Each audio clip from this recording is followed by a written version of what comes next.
How's it going, everyone? This is the All Gaming Blog here, bringing you guys Black Ops 2 gameplay.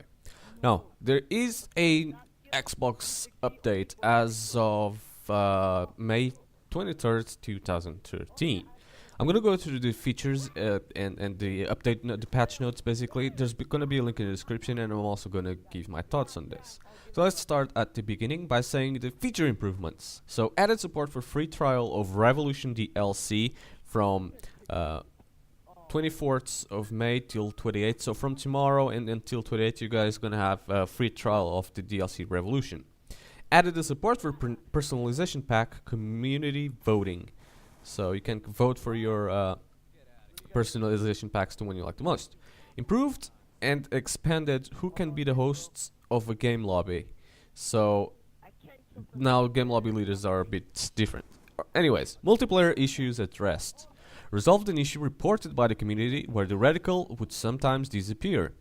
Addressed an issue reported by the community where the peacekeeper would sometimes disappear after host migration. Addressed an issue reported by the community where the score streak progress bar would not fill up. Fixed an issue reported by the community where the ammo count for the death machine and war machine resets on round change. Fixed the player's character model shifting sideways slightly when the A10F Warthog makes a strafe run. Addressed an issue with the death machine receiving the war machine's ammo. C4 will no longer detonate when it touches the front of moving gondolas on downhill. Resolve the client freeze when the client continually scrolls create a class sets while the host of a party changes lobbies and brings the party with them. Fixed an issue with the sound and visual effects not working when a tactical insertion is destroyed by the sliding alien targets on studio. Addressed an issue with C4 not being destroyed by the sliding alien targets on studio. Resolved an issue with the player floating down slowly when respawning if their tactical insertion was placed on a ledge. Fixed an issue with health score streak weapons not reloading the current ammo upon death. Now this is for the game balancing, and they only changed a few pistols and a few launchers. So as the pistols, the cap 40, the damage has been reduced. We don't know by how much. The B23R, the damage has also been reduced. The dual wield damage has also been reduced, and the dual wield hip fire accuracy has been reduced. So a lot of weapons got buffed, yeah, or nerfed rather.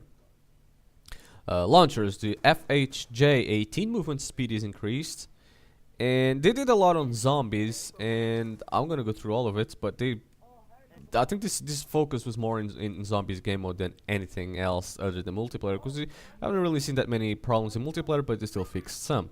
So zombies issues addressed. Global, resolved an issue with the grief leaderboards not updating properly on the first match completed. Now this is what they fixed on Mob of the Dead. Addressed several zombie pathing issues found by the community. Addressed an issue that caused zombies to pile up on the planted zombie shields. Fixed an issue where players could get more blundergrats than intended. Addressed an issue where you could fall out of the gondola into unplayable areas. Addressed an issue where players could mantle into unplayable areas in the cell house. Addressed an issue in grief mode where players could push each other on top of the map in the cell house. Fixed an issue where players would not receive grenades after a round change. Fixed an issue where afterlife doors would not show up if you hot joined a game. Fix several teether mode issues where the free roam camera could clip out of the world. Fix an issue where all players in a co-op game could hear the click of an empty ray gun. Addressed an issue where players could revive themselves and fall under staircases. Fix an issue where the Hell's Retriever effect would sometimes vanish. Fix an issue where zombies would not attack players crouched in corners. Fixed an issue where players could fall through the map after being revived in the infirmary. Fixed an issue where random afterlife markers would show up for players after the first plane trip. It is what they fixed on Die Rise. Fixed an issue with zombies getting stuck in the starting room on Die Rise. So this is everything that they've done in this patch. This is all that they've fixed and changed. So the first, I'm gonna start by the first thing ever, which is added support for free trial Revolution. So as we know, DLC is not selling very well, and it wasn't selling very well since Modern Warfare 3, and it's getting worse by Black Ops 2. You can attribute this to its cost and to what the DLC is just not being worth it, or you can attribute it to Microsoft having it 1 month early, which does kind of damage the other platforms. You can attribute this to whatever you want, but the facts are DLC is doing poorly. So what they've done yesterday was, or I noticed this yesterday, was on the PC version they actually added a free trial of the Revolution DLC, and I mean, I can see now that they've added on the console versions as well. So it's a 4-day trial, and you pretty much get the full DLC for 4 days. After that, you can decide to buy it or not. Again, they wouldn't have to do this if DLC wasn't selling very good, which is not.